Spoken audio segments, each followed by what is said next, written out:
जय हिंद प्यारे बच्चों। कल हम एनसीईआरटी की गणित विषय की पुस्तक के पहले अध्याय को देख रहे थे और उसमें हम आरोही और अवरोही क्रम तक पहुँचे थे और आज हम उसी से आगे पढ़ाने जा रहे हैं। आरोही क्रम हमने बताया था बढ़ता क्रम आरोही क्रम होता है और अवरोही क्रम यानी घटता क्रम अवरोही क्रम होता है। बढ़ते हुए क्रम का मतलब ये है कि जो संख्या सबसे छोटी है वो सबसे पहले क्रमांक पर आएगी, उसके बाद उससे बड़ी, उसके बाद उससे बड़ी, उसके बाद उससे बड़ी, और इसी प्रकार ये व्यवस्था आगे तक बढ़ती है। यानी जो सबसे बड़ी संख्या होती है वो सबसे अंत में आती है। जैसा हमने यहाँ ये उदाहरण दिया था कि ये संख्याएं हैं हमारे पास में 847, 9754, 8320, 571। तो इसका आरोही क्रम यानी बढ़ता क्रम हमने लिखा था। इन सभी संख्याओं में हमने देखा है कि 571 सबसे छोटी संख्या है, तो 571 को हमने सबसे पहले रखा। उसके बाद ये एक निशान है, ये एक संकेत है जो ये जाहिर करता है कि इसके इस तरफ वाली, जिधर इसका मुंह खुला रहता है उस तरफ वाली संख्या बड़ी होती है और जिस तरफ मुंह बंद होता है उस तरफ वाली संख्या छोटी होती है। तो इस प्रकार 571 से बड़ी संख्या 847 थी, उसके बाद 8320 थी, उसके बाद 9754 थी। तो इस तरीके से हमने इन संख्याओं का आरोही क्रम ये लिखा था। उसके बाद अवरोही क्रम आरोही क्रम का जस्ट उल्टा होता है। यानी इसमें सबसे पहले सबसे बड़ी संख्या रखेंगे, उसके बाद उससे छोटी, उसके बाद उससे छोटी और उसके बाद सबसे छोटी संख्या ये हमने रखी थी। यहाँ एक चीज़ और एक छोटी सी बात है कि अंकों का स्थानांतरण करने से कैसे कोई संख्या छोटी या बड़ी हो जाती है।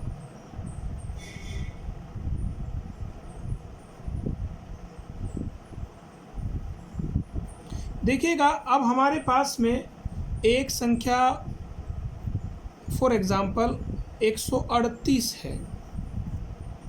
अब हमने इसके अंकों का स्थान उलट दिया, यानी इसका अंक अगर ये पहले में ले आऊं तो ये 831 हो जाएगा, और अगर इसे हम पहले रख दें तो ये 318 हो जाएगा, और भी इसी तरह से संख्याएं बनाई जा सकती हैं। कल भी हमने इस बारे में थोड़ी सी चर्चा की थी। तो इस तरीके से आप देखते हैं कि अंकों का स्थान बदलने पर जो संख्याएं बनती हैं वो एक संख्या सबसे छोटी हो सकती है और दूसरी संख्या इन्हीं अंकों से बनकर सबसे बड़ी हो सकती है। तो इस प्रकार भी आप अंकों को स्थानांतरित करके संख्याओं को बदल सकते हैं। अब अगली बात है बड़ी संख्याओं का प्रवेश।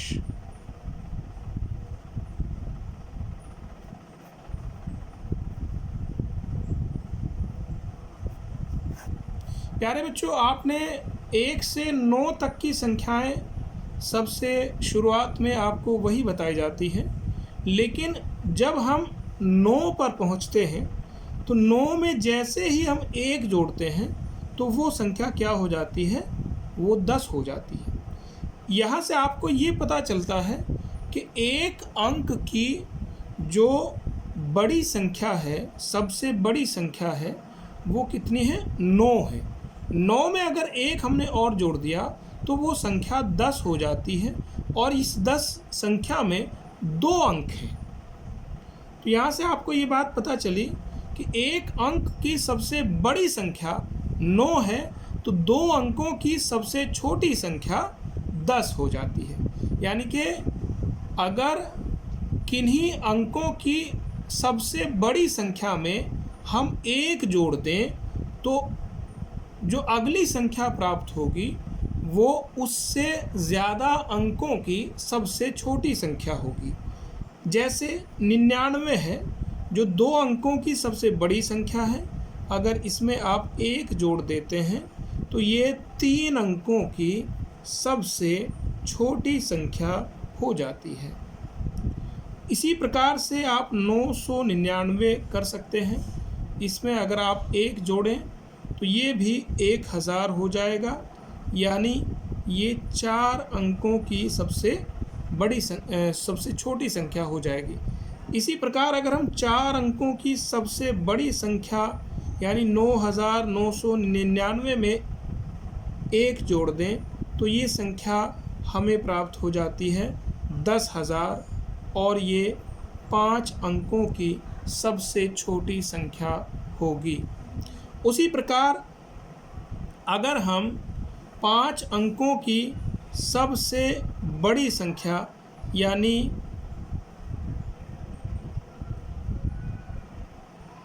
ये हो जाएगा 99,999, अगर हम इसमें 1 जोड़ दें तो ये हो जाएगा हमारे पास 1,00,000, यानी ये 6 अंकों की सबसे छोटी संख्या हो जाएगी। इसी प्रकार आप और आगे भी दूसरी संख्याओं को प्राप्त कर सकते हैं। जैसे अगर हम 6 अंकों की सबसे बड़ी संख्या की बात करें तो ये हो जाएगी इकाई, दहाई, सैकड़ा, हज़ार, 10,000, लाख, यानी 9,99,999, और इसमें अगर आप 1 जोड़ देते हैं तो ये 7 अंकों की सबसे बड़ी संख्या हो जाएगी, और ये आपकी 10 लाख हो जाएगी। तो इस प्रकार आप बड़ी संख्याओं का अपनी इस स्टडी में, अपने इस अध्ययन में इस प्रकार से प्रवेश कर सकते हैं।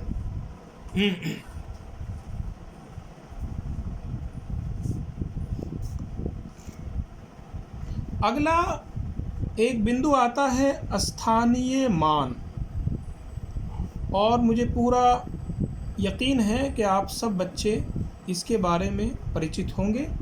बस एक बार हम इसे दोहरा लेते हैं।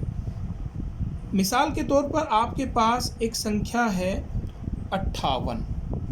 इस 58 में 2 अंक हैं, एक 5 है, दूसरा 8 है।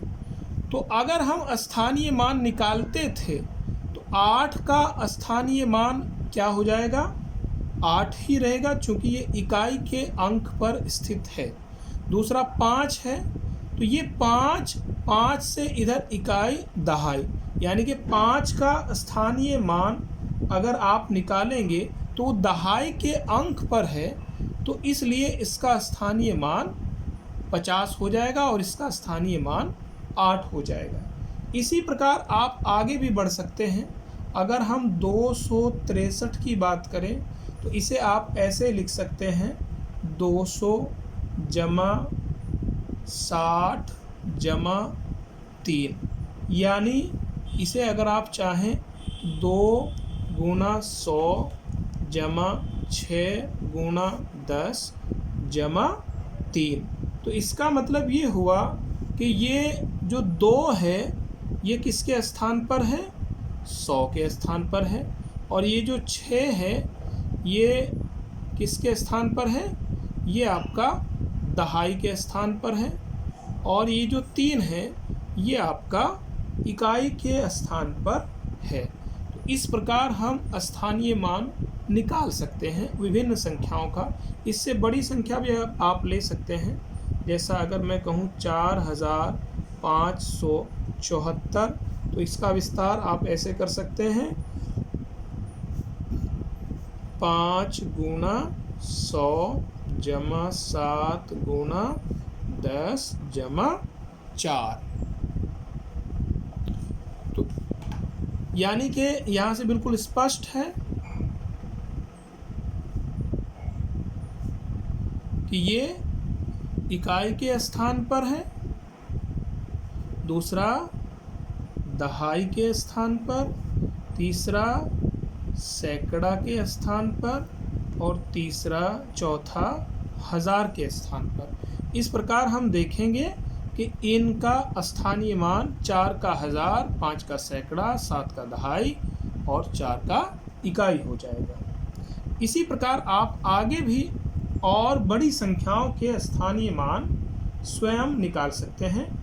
ये कोई इतना मुश्किल काम नहीं है। मुझे उम्मीद है आप इसे अपने आप कर लेंगे।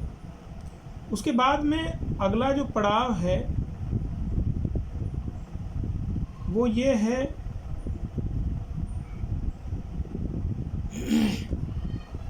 और बड़ी संख्याएं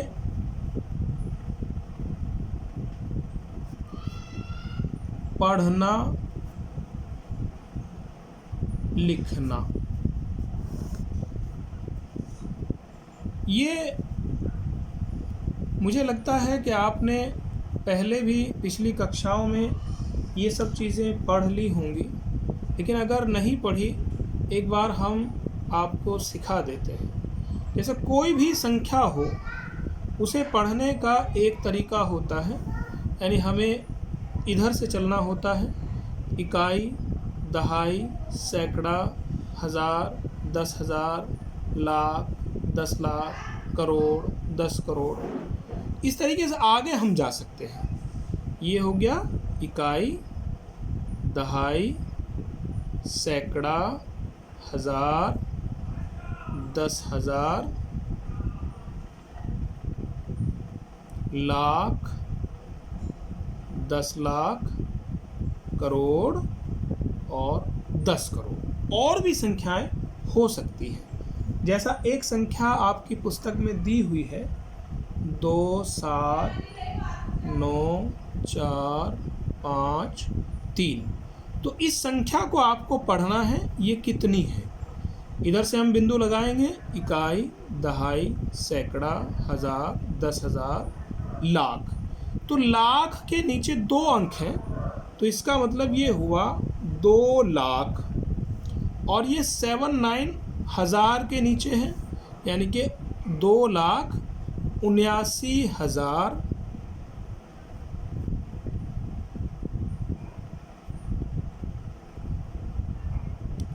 और ये 400 के नीचे है, और ये अंक है आपका 53। तो ये संख्या हो गई 2,79,453। ये 2 हमने अंक में लिख दिया है, इसे भी शब्द में ही लिखना चाहिए था, तो इसे काट के हम ऐसे लिख देते हैं। इसी तरीके से और दूसरी संख्याओं को आप पढ़ सकते हैं। सबका तरीका एक ही है, यही है, और ये बहुत आसान है, आप भली भांति जानते हैं। एक संख्या की बात हम और कर लेते हैं। आपकी पुस्तक में ही आगे चल के एक संख्या दी हुई है 32, 75, 8, 2, 9। फिर वही तरीका, इकाई, दहाई, सैकड़ा, हज़ार, 10,000, लाख, 10 लाख। यानी इस बार लाख जो है वो 10 लाख के नीचे है, तो यानी कि ये पूरा कितना है 32 लाख। ये कितना है 75,000।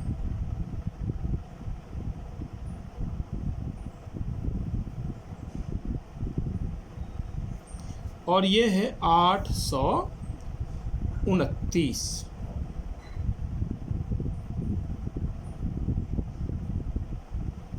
इस तरीके से आप इन संख्याओं को लिख सकते हैं, पढ़ सकते हैं। अब यहाँ एक और चीज़ हम बताएंगे, जिक्र करेंगे कि बड़ी संख्याओं को लिखने में हम कोमास का प्रयोग करते हैं। तो वो कोमा कहाँ कहाँ, यानी अल्प विराम कहाँ कहाँ लगा सकते हैं, ये आपको देखना है।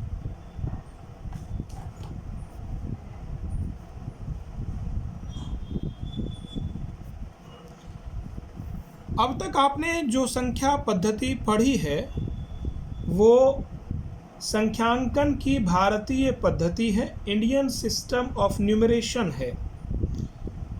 उसके अलावा और भी पद्धतियां हैं जिनके बारे में हम एक आध के बारे में चर्चा करेंगे, लेकिन फ़िलहाल हम भारतीय पद्धति के बारे में बात कर रहे हैं। भारतीय पद्धति जो है उसमें किस तरीके से हम संख्याओं को लिखने में अल्प विरामों का प्रयोग करते हैं। एक संख्या लिखी आपकी पुस्तक में दी हुई है 50801592। असल भारतीय पद्धति जो है उसमें हम जो अल्प विराम यानी कोमास जो लगाते हैं वो दाईं तरफ से लगाना शुरू करते हैं और पहला कोमा हम 3 अंकों के बाद लगाते हैं, यानी 2, 9, 5 के बाद लगा दिया और आगे के जितने भी कोमे होंगे वो 2-2 अंकों के बाद लग जाएंगे।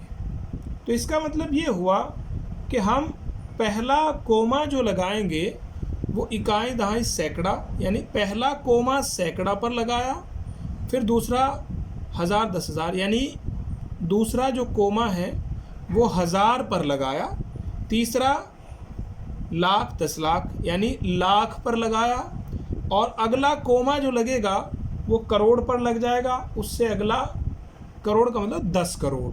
उसी तरीके से आप आगे बढ़ सकते हैं। ये कोमा लगाने की भारतीय पद्धति है। अगर हम दूसरी पद्धतियों की बात करें जो इंटरनेशनल सिस्टम ऑफ न्यूमरेशन है, अंतर्राष्ट्रीय पद्धति, अगर हम उसकी बात करें तो उसमें हम क्या करते हैं ये भी हम आपको बता रहे हैं। अगर हम अंतर्राष्ट्रीय पद्धति की बात करें तो उसमें जो कोमा लगता है, हमारे यहाँ पहला कोमा 3 अंकों के बाद लगा दाईं तरफ से, वहाँ जो कोमा लगेंगे वो 3-3 अंकों के बाद ही लगेंगे। जैसे अगर हम इसी संख्या को दोबारा लिखें तो ये हो जाएगा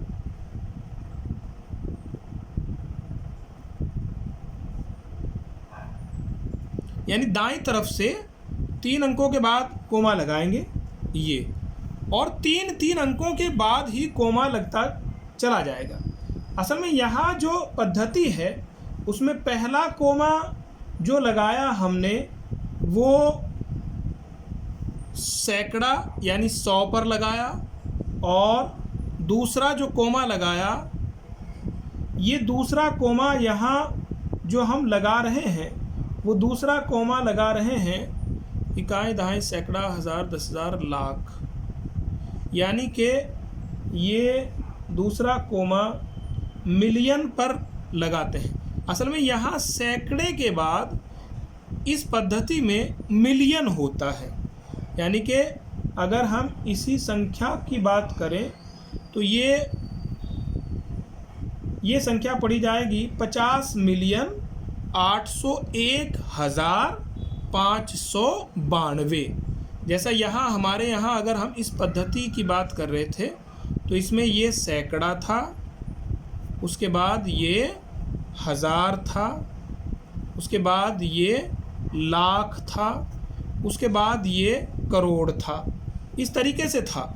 लेकिन यहाँ अगर हम इस पद्धति की बात करते हैं तो इसमें पहला ये सैकड़ा होगा और दूसरा 1000 होगा और तीसरा मिलियन होगा, और अगर हम आगे बढ़ते हैं तो फिर ये जो चौथा कोमा लगेगा वो बिलियन पर लग जाएगा, यानी 1000 मिलियन का 1 बिलियन होता है, तो यानी कि अगला जो कोमा 3 अंकों के बाद लगेगा वो बिलियन में लगेगा। तो अगर हम इस संख्या की बात करें तो ये संख्या क्या पढ़ी जाएगी 50,801,000 और 592 सैकड़ा या 592, बस सैकड़े की बात नहीं है, 592 पढ़ा जाएगा, जबकि ये हमारी पद्धति में